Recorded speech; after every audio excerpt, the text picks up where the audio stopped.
इसमें प्रिय भाइयों और बहनों, बिशप बिलूम का दफन विधि हम लोग 15 नवंबर को 2022 इस्तेमाल में किए। तो उनके बारे में आज मैं वीडियो प्रस्तुत कर रहा हूँ। मेरे साथ में जेवियर हैं, यूथ लीडर झिरपानी परिस के। वे मेरे को सवाल पूछेंगे।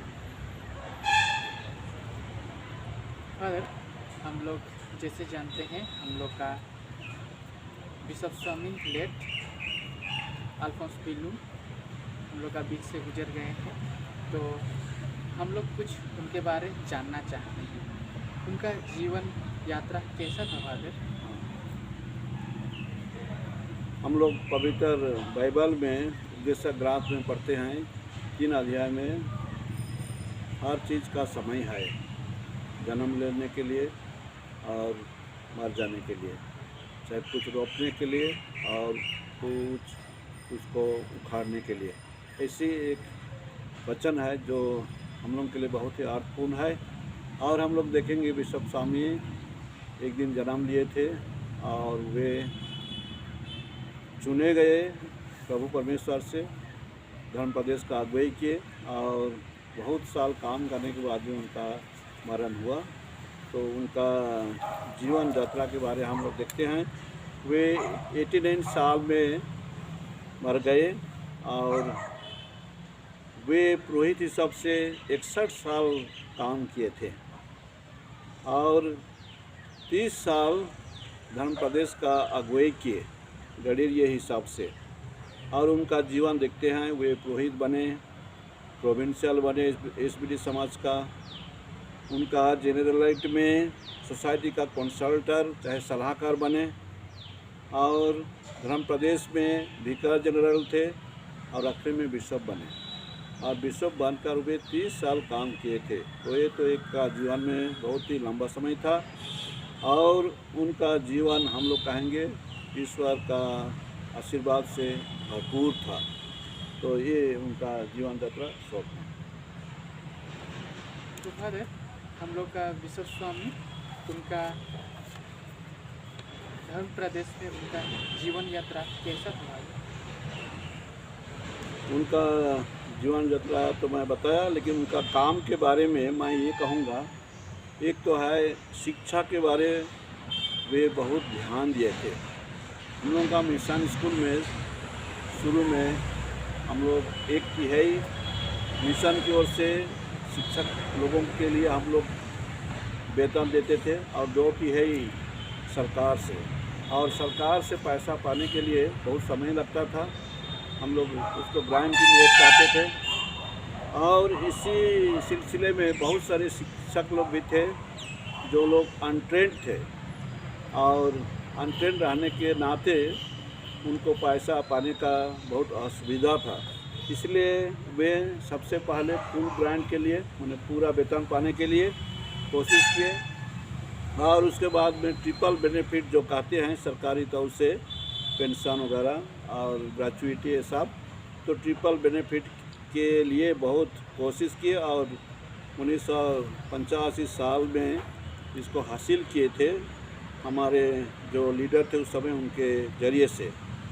तो मैं कहूँगा उनका जीवन में शिक्षा को शहर क्षेत्र में तो मिल जाता है, लेकिन देहात एरिया में भी बढ़ावा देना उनका बहुत सोच था। और कानपुर मिशन में ये था कि जब हमारे भाई बहन लोग, पुरखे लोग उतना शिक्षित नहीं थे, उस समय का धारा था गिनती, बिनती और हिंदी, अर्थात हिंदी भाषा को भी ऐसे जोड़ दिया गया था ताकि हिंदी भाषा सीखने से लोग, हमारे छोटे नागपुर के साथ में भी था उस समय, इसलिए ऐसा किया गया था। लेकिन अभी का हिसाब से वे गांव में, देहात में चाहे ज़्यादा लोग सीख सकेंगे इसे सोच के अपना जो फादर लोग थे चाहे सेक्रेटरी लोग थे उनके ज़रिए से वे किए। और उस समय तक इंग्लिश मीडियम स्कूल खोलने के लिए उतना परिस्थिति नहीं था, लेकिन वे शिक्षा को बहुत जोर दिए थे। मैं यही कहूँगा उनका एक अचीवमेंट, चाहे उनका एक योगदान हमारे धर्म प्रदेश में। दूसरी बात है विश्वास का जीवन में बढ़ावा देना। हम लोग भट्टी का दूसरा सभा के बाद में कलीसिया का अगुवाई में हम लोग देखते हैं विश्वासी लोग को शामिल करना है, ले पार्टिसिपेशन, चाहे पार्टिसिपेशन ऑफ द लेटी, ऐसे है चर्च का गाइडेंस। और इसीलिए ये आधार में वे जब मौका हुआ पुराना अस्पताल को सान नुआ गाँव में लिया गया तो वे पुराना अस्पताल कालूंगा का उसको वे लेटी फॉर्मेशन सेंटर के हिसाब से अनुष्ठान किए। और ये एक नया चीज़ था, इसलिए बहुत सारे हमारे लीडर्स लोगों को, विश्वासी भाई बहनों को नीचे का लेवल से ऊपर तक भी अलग अलग दर्जा में उनको वहाँ प्रशिक्षण देने के लिए वे प्रोत्साहन किए और ऐसे उनका अगुवाई था। इसलिए इसमें सामाजिक, धार्मिक चाहे और दूसरे रकम से भी बहुत सारे शिक्षा उनको मिला। और हमारे बीच में जो लोग अगुवाई का काम करते हैं, पिता माता चाहे यूथ लोग चाहे कोई भी, उनको एक रकम से मौका मिला। और इसी के आधार में हम लोग देखते हैं रिलीजियस लोगों को भी, धर्म प्रदेश नया नया हुआ था इसलिए रिलीजियस लोगों को भी वे न्योता दिए, इनवाइट किए, ताकि ज़्यादा रिलीजियस लोग जो मिशनरी लोग थे, एसबीडी फादर लोग, उनके साथ में मिलकर मिशन काम को आगे बढ़ाएंगे। इसलिए हम लोग देखते हैं उस समय वे पालोटेन समाज के, मुक्तिदाता समाज के, MSFS समाज के, कापुचिन, ऐसे करके बहुत सारे लोगों को, धर्म संघियों को, फादर लोग को और उसके साथ में सिस्टर लोग को भी वे न्योता दिए और वे लोग आए और सब मिलकर धर्म प्रदेश में विश्वास का जीवन को आगे बढ़ाए। इसे मैं देखता हूँ और उनका ऐसे ही काम किए हैं। उसके साथ में और एक चीज़ मैं कहना चाहूँगा, वे भारतीय थे और उस समय विदेशी मिशनरी लोग भी थे, लेकिन वे अपना गडेरिया का काम कहेंगे, चरवाहे का काम बहुत कहेंगे विश्वसनीय ढंग से किए। फॉरेनर लोग के साथ में भी मिल के उनको जो भी वे कहेंगे एक्सपीरियंस में वे ज़्यादा अच्छे थे शायद, लेकिन अपना पोजीशन को देखकर वे विदेशी लोगों के साथ में भी अगुवाई का काम किए और स्थानीय पुरोहित लोग, ऐसे ही हम लोग देखते हैं। और उस समय मिशनरी मीटिंग एक था, हर एक साल होता था और मिशनरी कहने से फादर लोग, रिलीजियस लोग आते थे और उस समय का समस्या को लेकर मीटिंग के माध्यम में जो बात करने का था उसको करते थे। तो बिशप स्वामी इसको बहुत अच्छी तरह से इसको चलाते थे और लोगों का भलाई के लिए कुछ कुछ ऐसे प्लान करते थे। जैसे ज़्यादा समस्या तो स्कूल का ही था उस समय भी, और स्कूल का विषय लेकर, चाहे स्वास्थ्य का विषय लेकर, चाहे एम्प्लॉयमेंट, चाहे यूथ लोगों के बारे में, और स्वास्थ्य लेकर उस समय एड्स एक बीमारी था। और पहले हम लोग सरकार का दृष्टिकोण से भी हम लोग फैमिली प्लानिंग, चाहे नेचुरल फैमिली प्लानिंग को जोर देते थे। ये सब विषय लेकर वे अपना योगदान दिए और काम में आगे बढ़ाए। इसी मैं उनका काम जो हम लोगों का नज़र में दिखता है, इसलिए ये सब को मैं कुछ ऐसे बता रहा हूँ। और दूसरे चीज़ जो हम लोग दूसरे फादर लोग से भी सुने हैं और सबको मैं नहीं कह रहा हूँ, लेकिन ये उनका विशेष काम सबको मैं अभी बताया। अगर आप उनके बारे आपका व्यक्तिगत अनुभव क्या है? उनके साथ में चाहे उनके जो मेरा संबंध कहेंगे, चाहे व्यक्तिगत जो अनुभव है, उसको मैं यही कहूँगा। जब मैं किसरामल में पढ़ रहा था एमई स्कूल में, उस समय बिशप अल्फोंस एक पुरोहित थे और उनको मैं साइकिल चलाते हुए देखा था। राजमपुर से किसरामल आना जाना करते थे, कुछ भी काम हुआ राजमपुर जाते थे, और इसलिए मैं उनको साइकिल चलाते हुए देखा था, एक युवक पुरोहित हिसाब से। उसके बाद में मैं देखा था हमीरपुर में भी वे जब पारिस प्रिस्ट थे वहाँ, तो राजदूत मोटरसाइकिल को व्यवहार करते थे और वे राजदूत में ही इधर उधर अपना कई तय काम के लिए जाते थे। और मैं देखा वे डायसिस में, धर्म प्रदेश में कहेंगे बहुत ईमानदार से अपना काम को करते थे, पैसा कौड़ी को लेकर भी। और वे जो कुछ भी डोनेशन पाते थे लोगों से, चाहे अनुष्ठान से, कोई भी, उसको वे ट्रेजरर को सबमिट करते थे, ट्रेजरर को देते थे और बहुत ट्रांसपेरेंट थे। और अपने लिए जो उनका ज़रूरत था उनके उसके लिए वे डायसिस का जो खजाना है, कहेंगे ट्रेजर है, जो फंड है, उससे वे अपना मेंटेनेंस के लिए भी लेते थे। तो मैं इससे यही सीखा, चाहे देखा, कि वे बहुत ईमानदार से पैसा कौड़ी का हिसाब किताब रखते थे और दूसरों को भी वे उस समय नमूना देते थे। उसके बाद में मैं देखा मेरे साथ में भी ऐसा हुआ कि जब वे नया चुने गए बिशप स्वामी, तो मैं सिकाजोर पारिस में था, हमारा पुरोहित का पहला साल था और मैं वहाँ गया था पहला साल में। तो जुलाई महीना 16 तारीख जब हम मनाते हैं कार्मेल फीस्ट, तो उसी दिन उसका अनाउंसमेंट हुआ और मेरे साथ में एक सीनियर एसपीडी फादर थे, एलियस टेटे,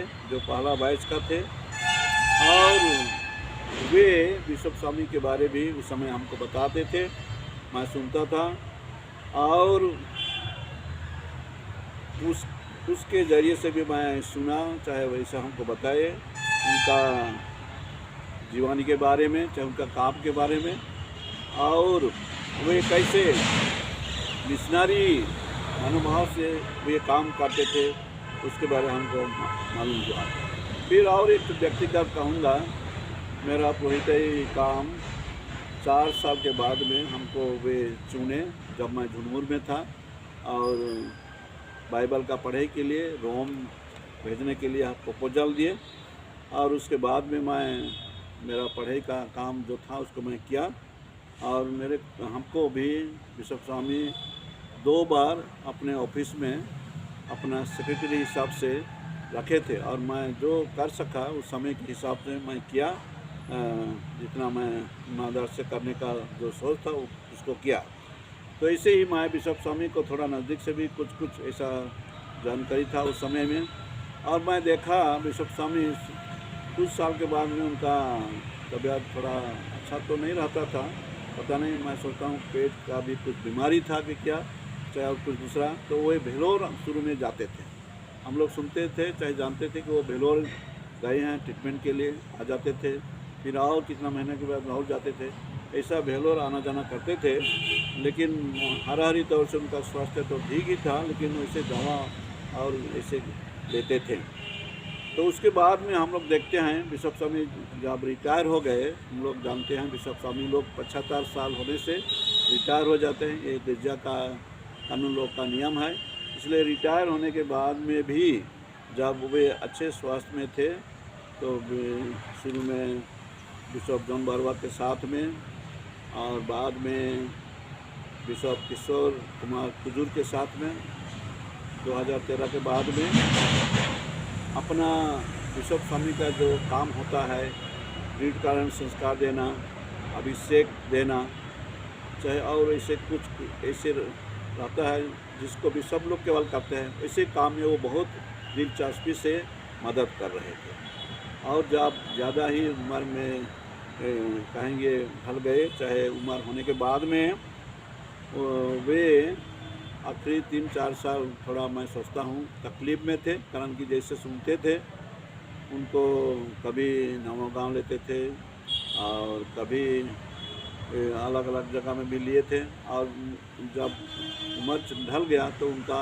थोड़ा आई साइट का भी प्रॉब्लम हुआ, आई साइट कथक पढ़ने के लिए चाहे ऐसा तो कुछ ऐसा अनुभव करते थे, इसलिए वो संबलपुर भी जाते थे और हर समय कुछ न कुछ इलाज में वे इधर उधर होते थे। लेकिन मैं सुना हूँ, चाहे जैसे हम लोग दफन विधि के समय में सुने, हमारे बिशप स्वामी चाहे दूसरे लोगों से भी, वे धीरज से अपना जो कहेंगे तकलीफ था उसको वे सह रहे थे और इतना नहीं खिचखिचा रहे थे, से ग्रामलिंग नहीं कर रहे थे। इसलिए उनका एक गुण हम लोग देखते हैं कि वे जो जीवन में आया उसको एक्सेप्ट करते हुए प्रभु का इच्छा समझ कर वे आगे बढ़ते थे। ऐसे मेरा अनुभव है उनके साथ में, और एक हमारा कहेंगे एक अच्छा ये अनुभव हमारे लिए बन गए पुरोहित, धर्मसंगी, विश्वासी लोगों के लिए, कि विश्वास का जीवन में वे मजबूत रहे और दूसरों को भी अपने व्यवहार से, अपने काम से नमूना दिए हैं कि अपने अपने काम में कैसे हम लोग सिंसियरली, फेथफुली हम लोग करेंगे। इसलिए उनका शिक्षा, उनका जीवन हम सबों के लिए प्रेरणादायक है। और आज हम लोग खो दिए हैं उनको, लेकिन वे जैसे अपना मोटो रखे थे, मृत्यु से जीवन, अर्थात मर के भी हम लोग जीवन दे सकते हैं। तो ये बहुत ही अच्छा सुंदर सोच है, नानियाम का आधार में है, और हम लोग उनसे सीख सकते हैं भी, मेहनत करके, चाहे एक दूसरे से मिल के, ख्रिस्तीय भावना से, मेल प्रेम से, शांत वातावरण से हम लोग आगे बढ़ेंगे। और हमारे धर्म प्रदेश जो है, हम लोग कहते हैं अभी आदिवासी कलीसिया, और ये कलीसिया में हम लोग का योगदान रहेगा। हम लोग सब मिलकर काम करेंगे और उनका जो काम जितना दूर तक गया उससे और हम आगे बढ़ाएंगे। और हमारे धर्म प्रदेश में हम लोग बुलाहट भी बढ़ते जा रही है, और हम लोग देख रहे हैं बहुत लोग धर्म संगीत जीवन में जा रहे हैं, तो ये अच्छी बात है। तो आज मैं उनके जीवन से सबों के लिए, चाहे हम सबों के लिए वे प्रेरणादायक हैं और नमूना बन गए हैं। आप सबों को मैं धन्यवाद देता हूं। उनके जीवनी, उनके काम और उनका उदाहरण से हम लोग सीख सकते हैं। धन्यवाद।